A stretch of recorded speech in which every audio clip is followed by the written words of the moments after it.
Hey, what's up, recruiters? This is DSP, or for those of you who don't know me yet, David Stephen Patterson.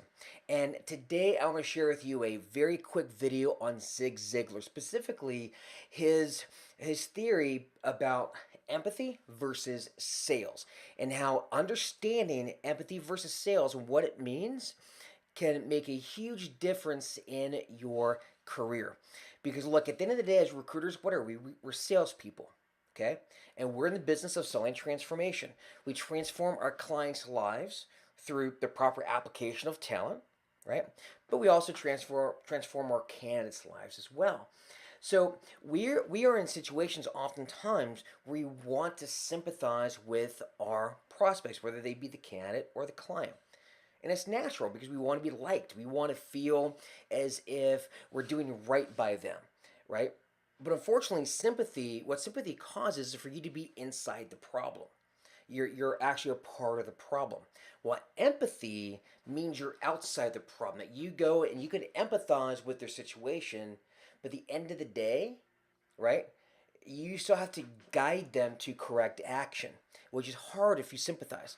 For example, if you go to a doctor, do you want your doctor to be your buddy, your friend, or do you want your doctor to empathize with you but guide you towards the correct action? If you're a parent, are you your child's buddy or best friend? If you are, then you're not being a very good parent. You can empathize with your children, but at the end of the day, you're still the parent, you're the boss, and you have to guide their behavior to what's best for them. Think of it as tough love.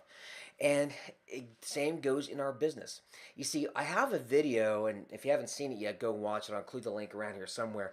Uh, but it's a video specifically about the moral obligation that we have to our clients, specifically our moral obligation to close.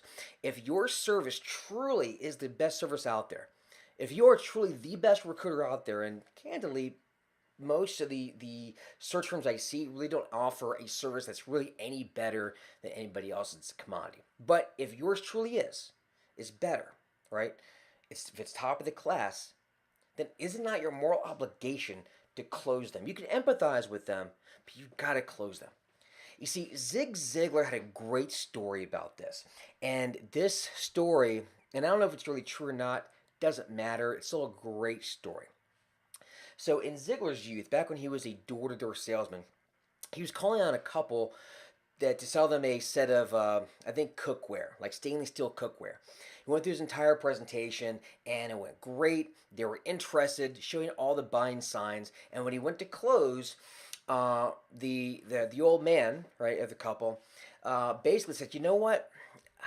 I hear you. It sounds like a great product, boy, but I'll tell you what. I've been promising my wife for 10, 20 years, whatever, that I'm going to put in indoor plumbing. We've got this outhouse out there. We've been using it for years. It gets cold outside. It's a big pain. We've been looking forward to some indoor plumbing. And honestly, I've got the money right here in my pocket, but you ain't getting it because that's going towards the indoor plumbing, specifically the bathroom. I ain't spending 1 cent on anything else."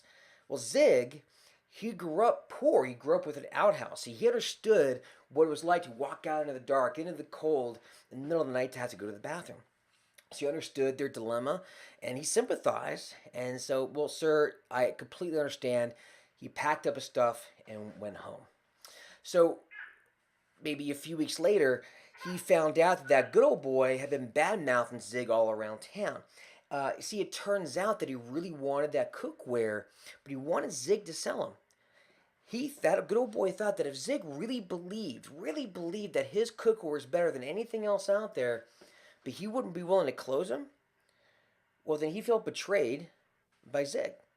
And Zig learned a very important lesson there. You see, he sympathized with the problem, he didn't empathize, right? He sympathized with the problem, and because he sympathized, he couldn't overcome the problem. Now, there's another story about a different salesperson. He was selling fire detectors or fire alarms, and he sat down with an older couple, and he was demonstrating the fire alarm and how it could save their lives and all the features, benefits, etc. Did everything he was supposed to do, and they were showing buying signs. And then the good old boy leaned back in his chair and said, "Well, sounds like a great product. In fact, I got the money right here in my pocket. But you know what?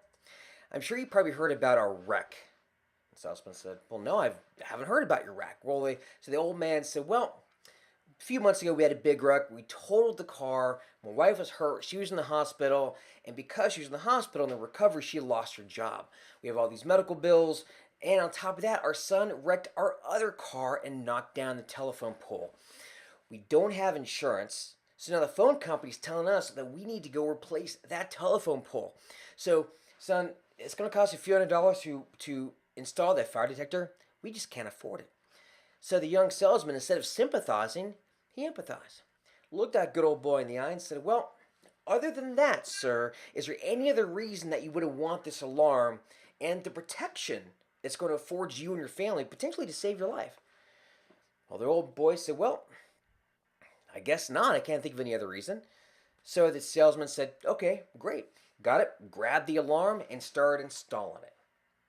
Right? So the old boy said, whoa, hold on there. Didn't you hear what I just said? And the salesman said, yes, sir. You see, with all the financial difficulties you have right now, another few $100 isn't going to make any difference, but a fire, that would wipe you out. And he sold the alarm. And that, my friends, is the difference between sympathy, being part of the problem, and empathy, overcoming the problem. Think about that next time you're talking to a candidate or a prospect about their problem. Don't sympathize, empathize, and close. And with that being said, guys, happy hunting.